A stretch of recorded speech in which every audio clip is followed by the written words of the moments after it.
ভরা মৌসুমেও নওগাঁয় কিছুতেই কমছে না চালের দর। সব ধরনের চালের দর বেড়েছে কেজিতে 5 থেকে 8 টাকা। প্রশাসনের নানা পদক্ষেপেও কোনো সুফল মিলছে না। খুচরা চাল ব্যবসায়ীদের অভিযোগ, মিল মালিক আর কর্পোরেট ব্যবসায়ীরা দাম বাড়িয়ে দিয়েছে। আর মিল মালিকরা বলছেন, বাজার নিয়ন্ত্রণে আনতে ধান কেনা থেকে বিরত আছে মিলাররা। বাজার নিয়ন্ত্রণে আসবে বলছে জেলার খাদ্য বিভাগ। নওগাঁর প্রতিনিধির পাঠানো তথ্য ও ছবিতে ডেস্ক প্রতিবেদন। ভরা মৌসুমে বাজারে সরবরাহের কমতি নেই, তবুও ঊর্ধ্বমুখী চালের বাজার।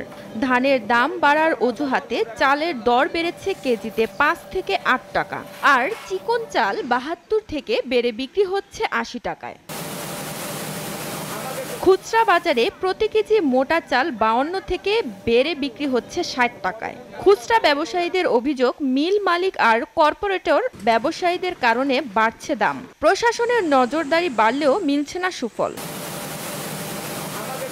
স্বর্ণা 52 থেকে বেড়ে বিক্রি হচ্ছে 60 টাকায়, জিরা 52 থেকে বেড়ে 78 টাকায়, কাটারি 70 থেকে বেড়ে 75 থেকে 80 টাকায়, সুবলতা 68 টাকা কেজি দরে বিক্রি হচ্ছে। তাদের এজেন্টরা হাটের যে ধান কিন তারা যে রেট বেঁধে দেয়, সেই রেটের সঙ্গে তারা খুচরা ব্যবসায়ী যারা তারা ধান কিনতে পারে না।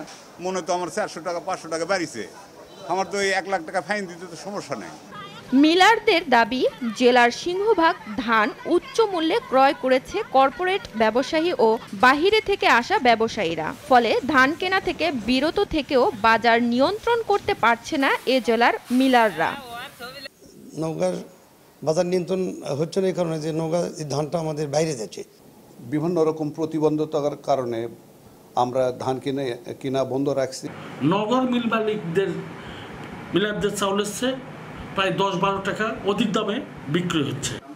জেলা খাদ্য বিভাগ বলছেন, বাজার নিয়ন্ত্রণে বিভিন্ন পদক্ষেপ নেওয়া হয়েছে, শীঘ্রই নিয়ন্ত্রণে আসবে বলে মনে করছেন এ কর্মকর্তা। নতুন করে যে পাইকারি ব্যবসায়ীগুলো আছে, সেই পাইকারি ব্যবসায়ীদের মজুদগুলো আমরা পুঙ্খানুপুঙ্খভাবে তদন্ত করতেছি, এবং তাদের এই তদন্তে যদি দেখা যায় যে না, তাদের মজুদগুলো মাত্রাতিরিক্ত সময় আছে, বাজারে এখনো ছাড়েনি, তাদের বিরুদ্ধে আমরা এই মাসে কঠোর ব্যবস্থা নিচ্ছি। মিল মালিকদের পরামর্শ, সরকারকে নির্ধারণ করতে হবে চালের বাজার দর, আর এভাবেই নিয়ন্ত্রণে আসবে ধান চালের বাজার। এসিটিভি নিউজ ডেস্ক।